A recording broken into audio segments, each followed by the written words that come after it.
సూర్య రథం బయలుదేరింది అంటే గుర్తేమిటో తెలుసా? ఇంతమంది లేచి నిలబడి నమస్కారం చేస్తుంటారు. ఎలా? పరమ సంతోషంతో. అనూరుడు ఆ రథాన్ని బయలుదేరదీస్తుంటే సూర్య భగవానుడు కర్మఫల ప్రదాతయ్యి లోకమంతటి చేత కూడా ధర్మానుష్ఠానం చేయిస్తూ మహానుభావుడు బయలుదేరుతాడు.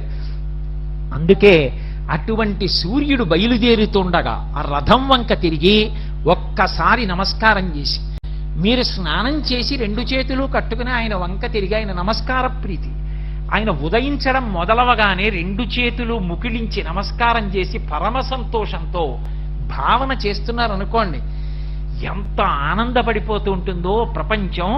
ఆ మందేహులు ఎలా పడిపోతున్నారో, రథం బయలుదేరడం, అనూరుడు ఆ వైభవం, అన్ని దిక్కుల వాళ్ళు నిలబడడం, మండలాకారంగా రథం తిరగడం, ఇదంతా ఒక్కసారి భావన చేస్తే చాలట. మనసులో ఒకసారి సూర్యరథం కదిలితే చాలు, ఈ రథానికి ఇబ్బంది కాదు. పరమ ధార్మికంగా ఈ రథం వెళ్ళిపోతుంది. అందుకే సూర్య రథం అంత గొప్పది, సూర్యరథ స్మరణం అంత గొప్పది.